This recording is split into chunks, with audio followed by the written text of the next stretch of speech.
Hello everyone, welcome to a new class in our international certification on the COIL methodology. This time we will talk about how this methodology is applied, some guidelines, and we will also review some of the formats used to find international partners. We will also look at some publications related to the COIL methodology and how it can be applied in different educational contexts.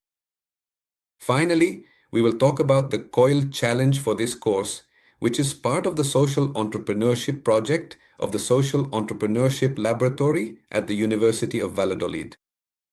We invite you to move forward with this methodology and learn a bit more about how to foster international collaboration.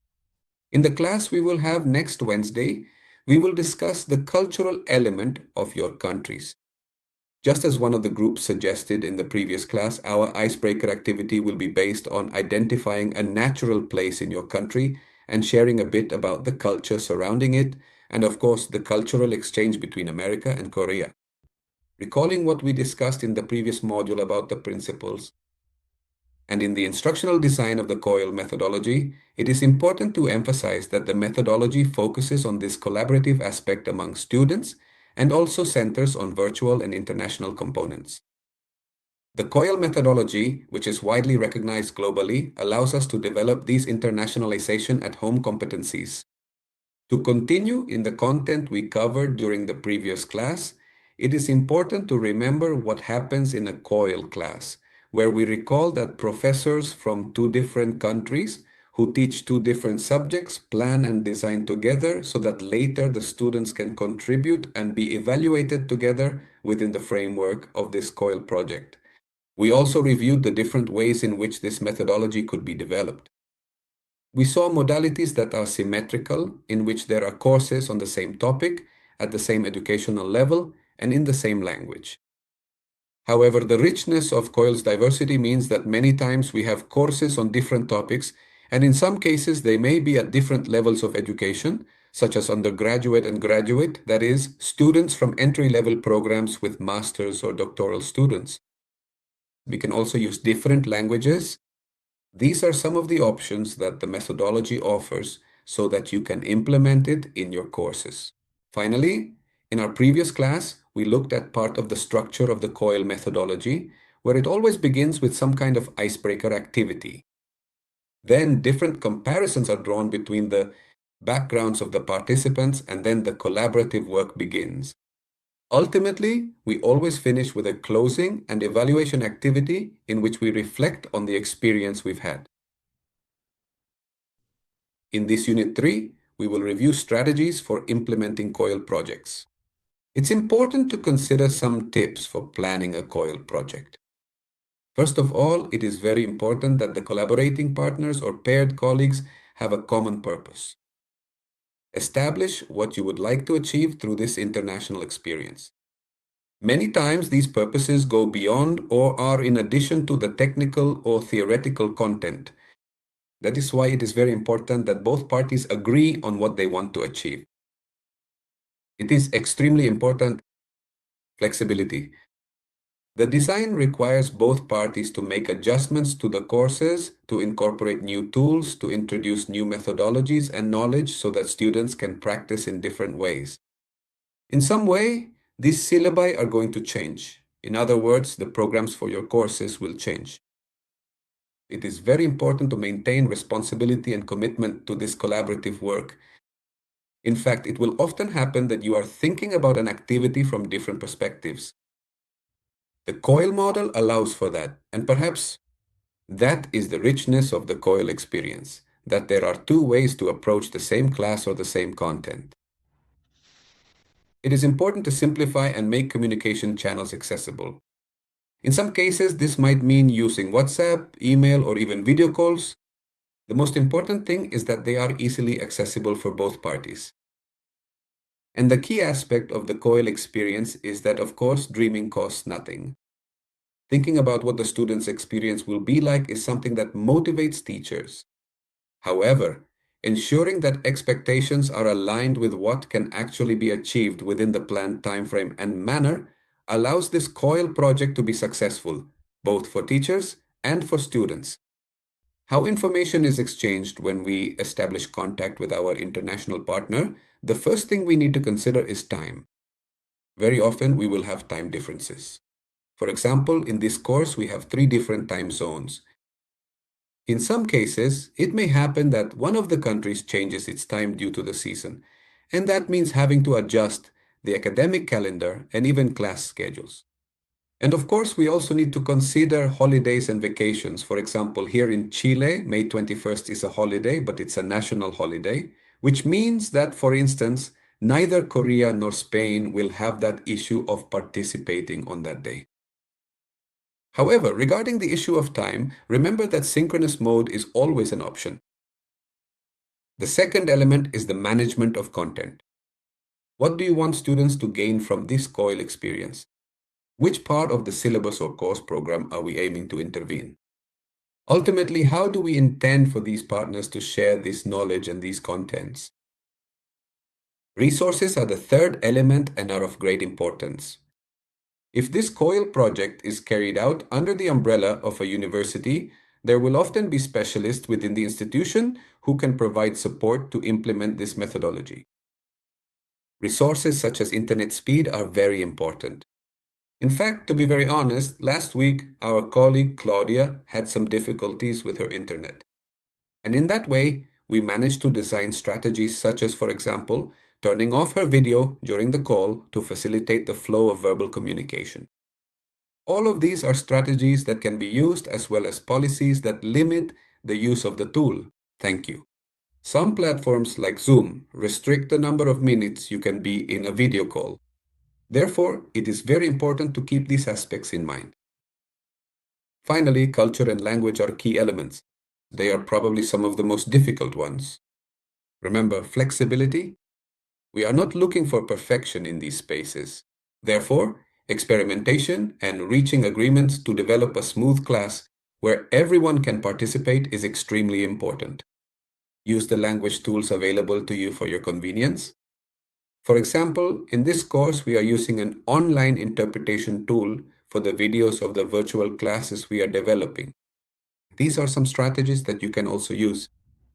But how do we find our partner or our international counterpart?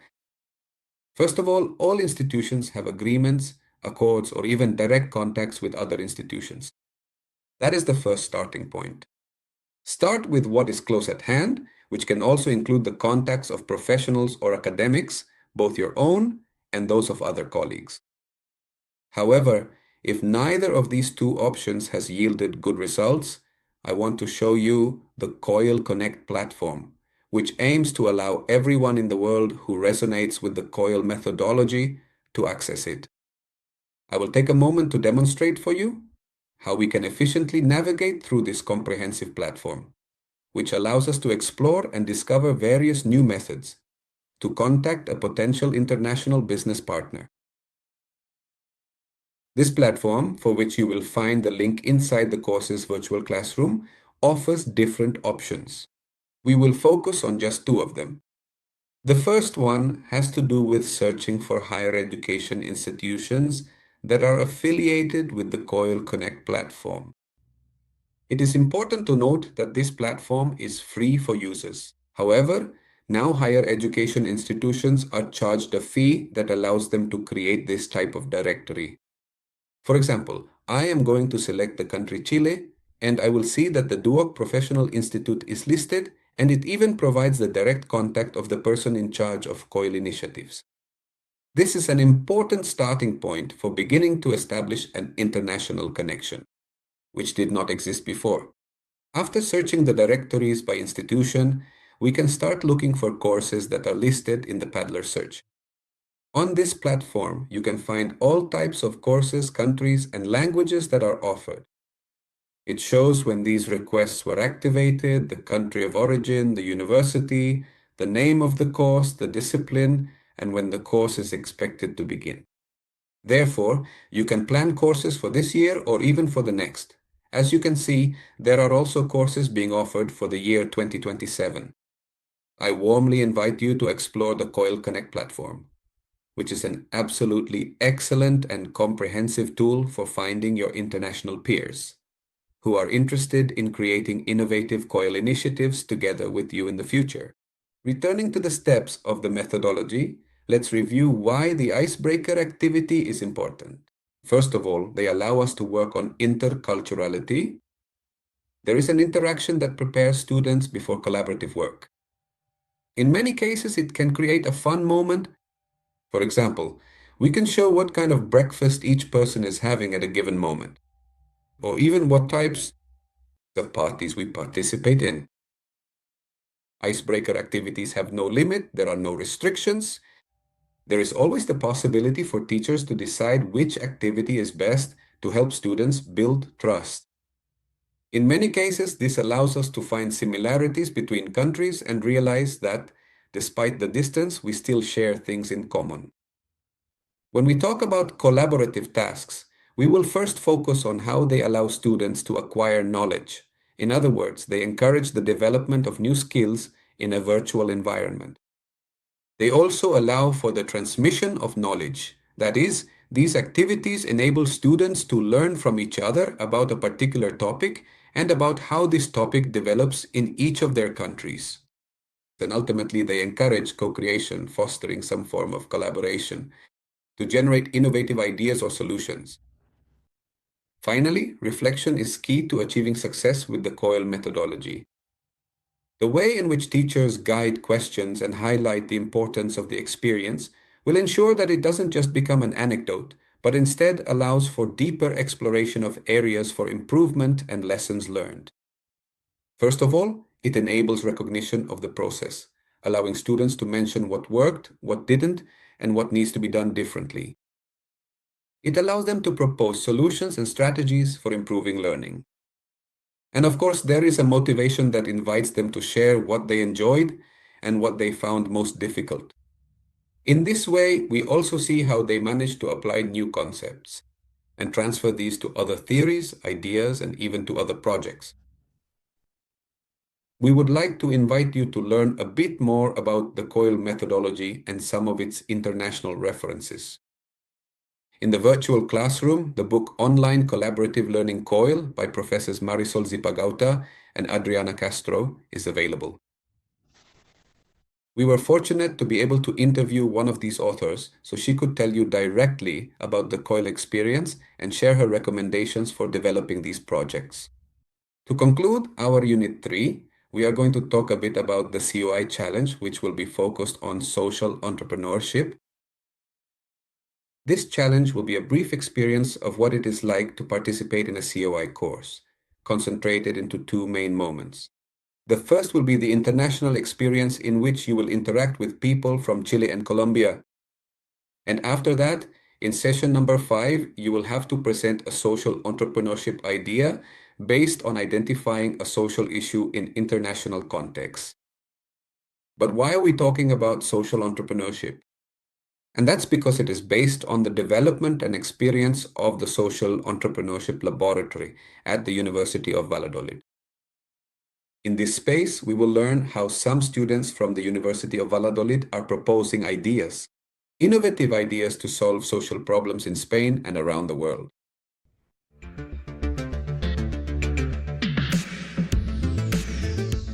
I am Marina Plaza, and together with Fatima Arquero, both of us students of social education at the University of Valladolid, we present Alicheco, Braille Relief Points for the Food Industry.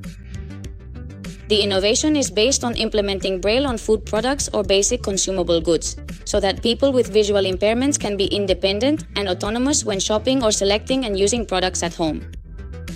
Alicheco makes it easier for people with visual impairments to distinguish by touch what type of milk they are holding: skimmed, whole, or semi-skimmed. We also aim to include abbreviations representing common allergens and products likely to cause intolerances, thus preventing food poisoning. Specifically, our prototype consists of having the caps of milk cartons include the abbreviations LA for lactose, GL for gluten, and FS for nuts, using tactile printing. This prototype is a round cap made of recycled plastic with a notch indicating the direction of the writing to make it easier to read. In addition, it features a band that connects the cap to the bottle, as indicated by the new European manufacturing regulations, which must be complied with before July 2024 to facilitate product recycling. In Spain, the system is implemented in medications, but not generally in food, and no proposal offers the implementation of tachography, the raised braille dots, on caps and dairy products, which makes this project an innovation in our country. This is one of the experiences that the Social Entrepreneurship Laboratory at the University of Valladolid promotes among its students.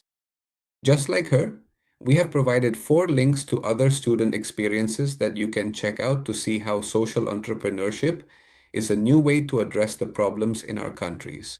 The activity we will have to do in the next class requires task number 1. What does it involve? You will need to conduct individual research on 2 social issues that are present in Korea, Chile, and Colombia. It is very important that these problems should create opportunities to develop social entrepreneurship projects. This means finding ways in which you can come up with an innovative solution to address this issue. It is important that for this stage you have statistical information and qualitative data are what you can gather from news or other sources of information, mainly to allow for a comparison with our international guests so that each group can define which social issue they are going to address. It is important that you understand that first, each of you must look for problems individually, and then in the groups that will be formed in the next class. Each person must present the problems they found, and together as a team, you will decide which problem you want to select. The second homework assignment is for you to fill out your level of English or Spanish. This will allow us to build teams where everyone has some space to share and interact. You can click directly on the link in the presentation or also find the link within the virtual classroom. In summary, in this session, we have addressed some of the specific guidelines for implementing a COIL methodology. We also learned about some of the existing regulations and how it is possible to find international partners through established platforms that have global participation from people motivated by COIL. We also analyzed the importance of icebreaker activities, collaborative activities, and reflective processes in the COIL methodology. Finally, we told you a bit about the Social Entrepreneurship Laboratory at the University of Valladolid and how different types of initiatives are being developed to promote a more sustainable and fairer world.